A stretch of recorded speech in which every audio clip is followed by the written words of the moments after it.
कैसे हो मेरे भाई बंधु। आई होप आप सब बढ़िया होंगे और अपनी स्टडीज प्रॉपर तरीके से कर रहे होंगे। तो आज हमारा इलेक्ट्रिसिटी क्लास 10 फिजिक्स का सेकंड लेक्चर है। पिछले लेक्चर में हम लोग ने इलेक्ट्रिक करंट और इलेक्ट्रिक सर्किट के बारे में डिस्कस किया था। तो आज उसी को कंटिन्यू करते हुए हम आगे के टॉपिक को कवर करते हैं। तो पिछले टॉपिक के अंदर हम लोग ने क्या देखा था कि इलेक्ट्रिक करंट का जो फॉर्मूला निकल के आता है वो आता है ई I equal to Q upon T. ठीक है। अब क्यू यहाँ पर हमारा हो जाएगा इलेक्ट्रिक चार्ज, यहाँ पे हो जाएगा इलेक्ट्रिक चार्ज और टी हो जाएगा टाइम। अब चार्ज पर यूनिट टाइम हम लोग क्या बोलते हैं, इलेक्ट्रिक करंट बोलते हैं। The SI unit of electric charge is coulomb. अब अगर बात करें एसआई यूनिट इलेक्ट्रिक चार्ज की तो उसे हम कूलम कहेंगे, which is equivalent to the charge contained in nearly 6.10 to the power 18 electron. तो अगर एक कूलम में हम कितने इलेक्ट्रॉन्स की बात करें तो एक कूलम के अंदर 6 इंटू 10 की पावर 18 इलेक्ट्रॉन्स हमें देखने को मिल जाएगा। और एक इलेक्ट्रॉन पर हमारे पास चार्ज कंसीडर किया जाता है एक इलेक्ट्रॉन पर 1.6 इंटू 10 की पावर -19 कूलम का हमें क्या देखने को मिलता है, चार्ज देखने को मिलता है। The electric current is expressed by unit called ampere. अगर हम बात करें एसआई यूनिट या फिर यूनिट की किसकी, इलेक्ट्रिक करंट की, तो एक एम्पियर, अगर हम बात करें एक 1 एम्पियर, तो 1 एम्पियर क्या हो जाएगा आपका इलेक्ट्रिक करंट का यूनिट हो जाएगा।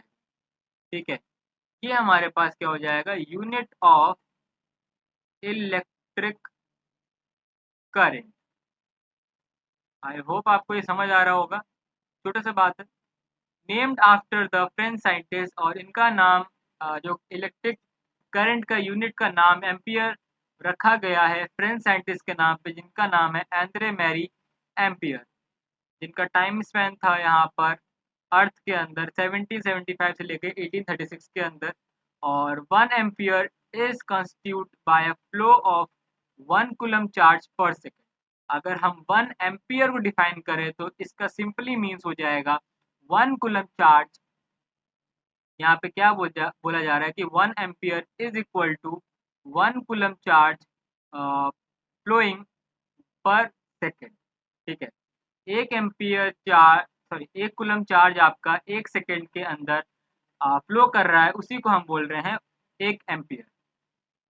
ठीक है, small quantities of current are expressed in milliampere. अगर हम बात करें स्मॉल करंट की तो उसको हम मिली एम्पियर से दिखाते हैं। मिली एम्पियर का मतलब 1 मिली एम्पियर का मतलब होता है 10⁻³ एम्पियर।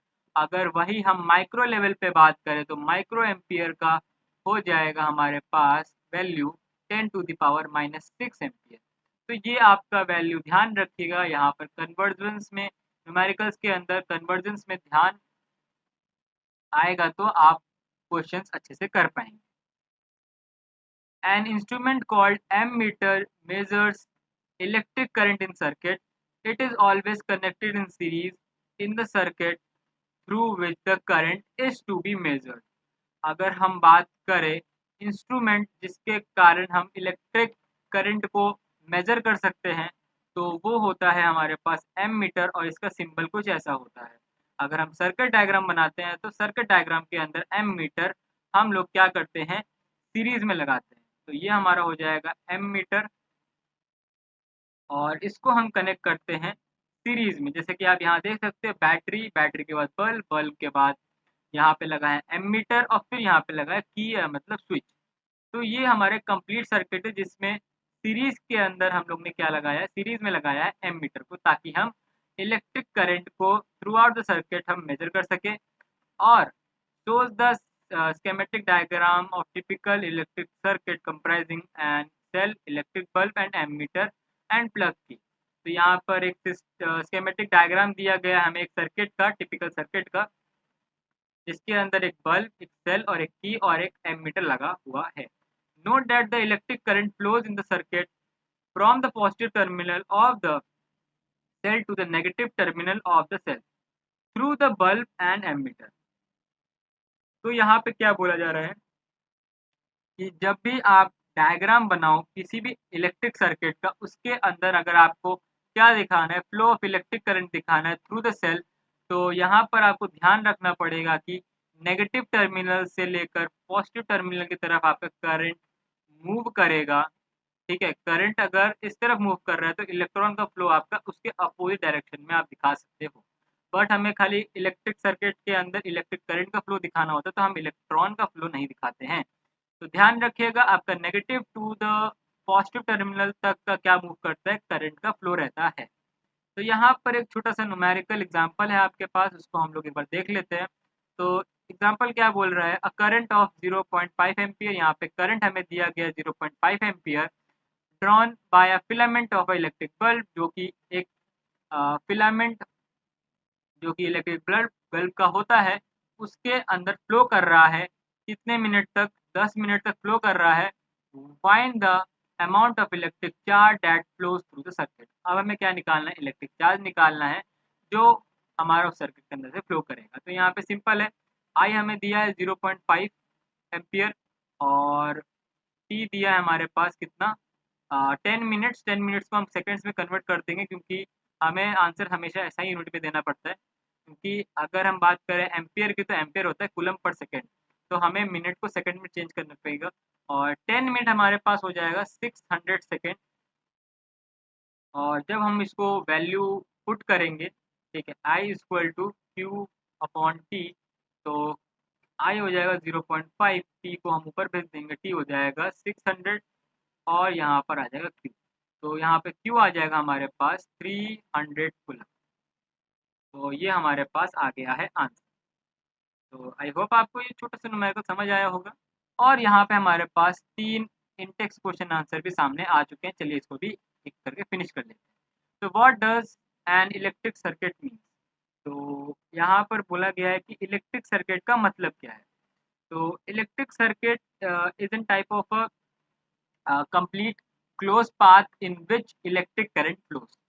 तो इलेक्ट्रिक सर्किट का अगर मैं यहाँ पे डेफिनेशन करूँ, तो डेफिनेशन इसका क्या हो जाएगा यहाँ पर, अगर मैं इसकी यहाँ पर थोड़ा सा ब्रेथ कम कर दूँ और यहाँ पे एक डेफिनेशन लिखूँ, ठीक है, क्लोज पाथ, ठीक है, क्लोज पाथ इन विच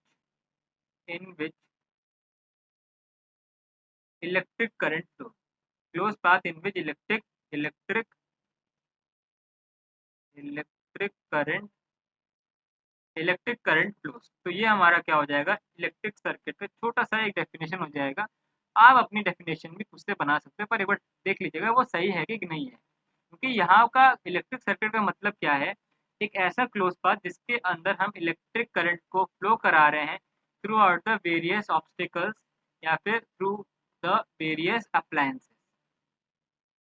ठीक है, आगे चलते हैं। अब हमें डिफाइन करना है, define the unit of a current. तो यूनिट ऑफ अ करंट क्या होता है, हमारे पास एम्पियर होता है। अभी एम्पियर को हम लोग डिफाइन किया है। एम्पियर क्या होता है कि आपका 1 coulomb charge flowing through a circuit in a 1 second. ठीक है, 1 सेकेंड में कितना कूलम चार्ज आपका उस सर्किट में फ्लो कर रहा है, वही हमारा हो जाएगा 1 एम्पियर, और जो कि हमारा यूनिट है करंट का। आगे चलते हैं, थर्ड क्वेश्चन को डिस्कस करते हैं। Calculate the number of electrons constituting the 1 coulomb of a charge. अब यहाँ पे क्या बोला जा रहा है कि हमें क्या बताना है कि नंबर ऑफ इलेक्ट्रॉन्स निकालना है जो कि हमारा 1 कूलम चार्ज के अंदर होता है। तो यहाँ पर अगर हम बात करें 1 कूलम चार्ज की, तो 1 कूलम चार्ज के अंदर कितना हमें इलेक्ट्रॉन मिलता है, वो हमें मिलता है 6 × 10⁻18, जो हम लोग ने डिस्कस कर लिया है। तो आई होप आपको ये वाला क्वेश्चन सारे समझ आ गए होंगे। अब नेक्स्ट हमारा है topic electric potential and potential difference. तो इसको हम लोग डिस्कस करेंगे अगले लेक्चर में। तो तब तक के लिए आपको क्या करना है, चैनल को सब्सक्राइब करना है, वीडियो पसंद आए तो लाइक करना है, और और कमेंट करना है। और मिलते हैं आपको नेक्स्ट लेक्चर में, तब तक के लिए बाय।